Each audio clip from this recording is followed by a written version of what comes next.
All right, so you want to know how to build trust when it comes to email marketing, how to build B2B relationships. Let's start with the simple stuff and get straight to the point. Case studies. What you've already done is the best predictor of what you're going to do. So any case study you have, that's what you want to lead with. Anything that's close to a case study also works. You can use people that give you a referral, they vouch for you, they tell people how hard you work or how great you work or how smart you are, whatever that is. That's also a type of case study. So anything where a third party speaks on your behalf is a case study. Transparency. If you tell people what you're doing and how you're doing it, that's perfect. They don't want to do the job for you. So they're going to hire you. Boom, you're set. Being transparent. Personalized.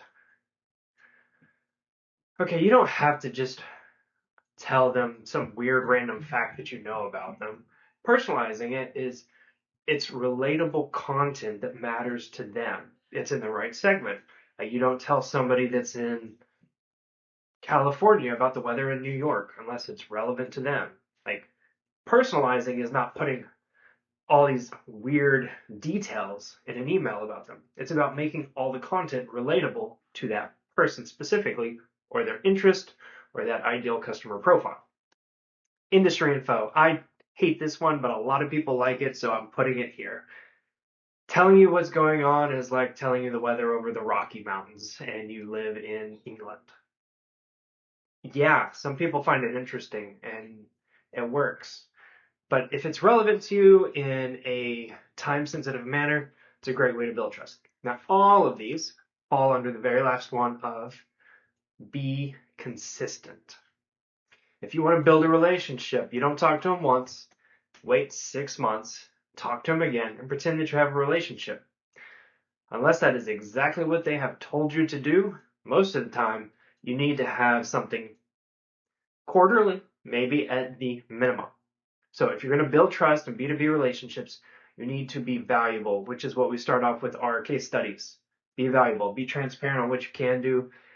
It's really helpful if you're transparent on what you can't do, because if you are a person that says yes to absolutely everything, you're going to let people down. And being let down is more damaging to your reputation than telling them you can't do it to start with. Now, if it's something that's a stretch, you might just tell them up front, we're pretty sure we can, this is going to be a stretch, here's how we're going to do it. Back to personalizing. If you'll notice, I'm going down the list twice because we want to be consistent and thorough. More on personalizing. Who else needs to be in the decision tree? Do you have other stakeholders? Why don't we try and personalize it for one of them or all of them? Let's make sure that our messaging is consistent across the board, because we don't want to tell the decision maker something that is so drastically different than we're talking to our point person or end user that they can't all be on the same page.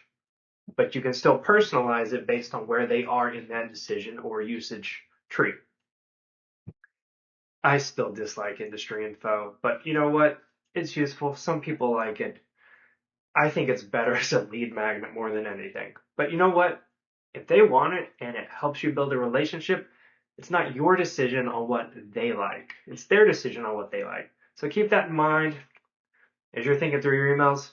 So go sell some stuff, write some emails, and if you want help, check out my newsletter.